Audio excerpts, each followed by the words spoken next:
the Harmonized Tariff Schedule of the United States, about the size of a bread box, behind the reference desk at the libraries, but you can access it for free on your computer at home.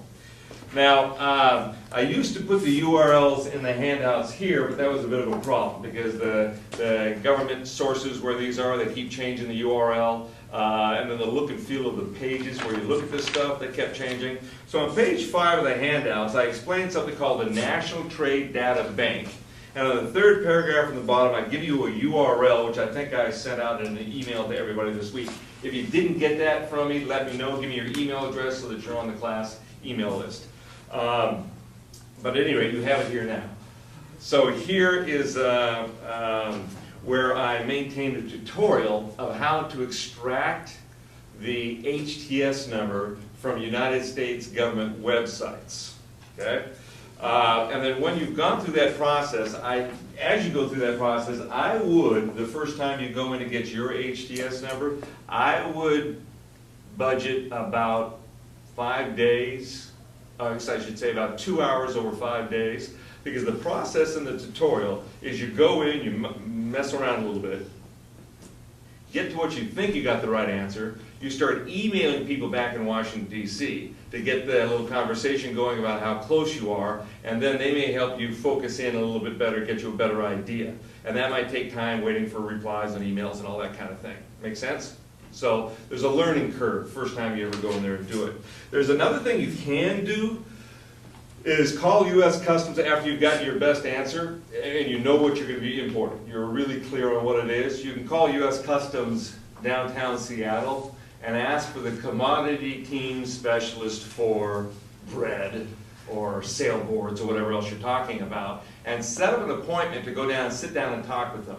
They will not give you what is called the binding decision, one that you can live and die by. You get a binding decision, you have to send your sample back to Customs headquarters in New York City, and it's time and money, which we don't have, or we don't want to spend anyway. So we're going to finesse the problem of possibly not having the exact HTS numbers we start out. I'll show you how we're going to do that tonight as well. Actually, we'll get closer when we get into the costing stuff, but we'll get close enough. Probably right on.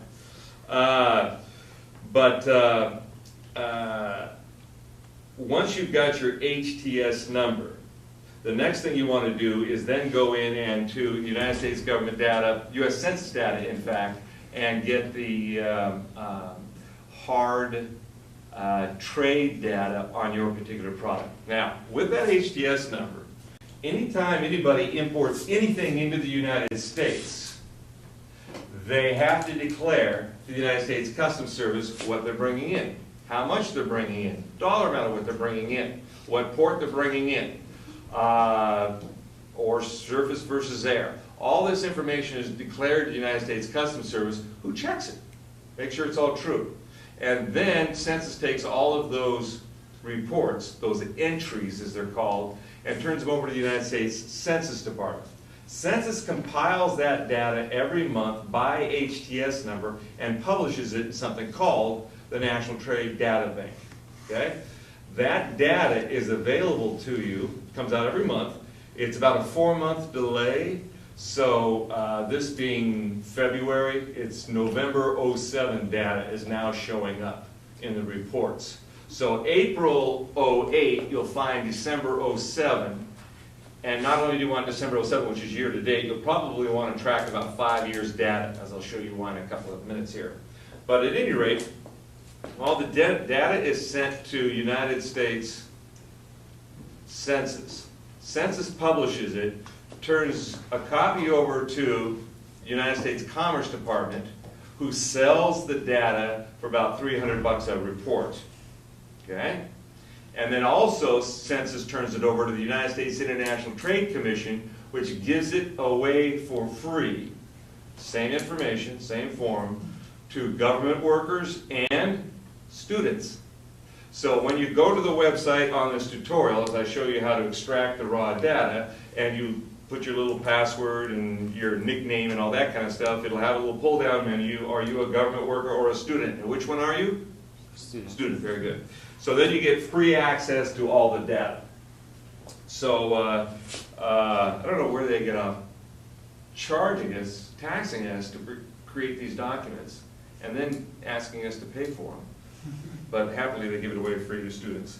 All right, so and we are students. So accessing that trade data, when you do bring in the trade data, go to the website, go through the process, put in your HTS number, follow the tutorial that I have up on that website, for which the address I just gave you on page 5. What you will get will be the raw trade data in whatever documents you're talking about, and I'll have you in the tutorial set it up for 5 years worth of data, and page 6 is what the raw data will look like, okay, when you download it from the internet. And it's pretty raw, pretty hard to make head nor tail out of it. It's got world totals, it's got various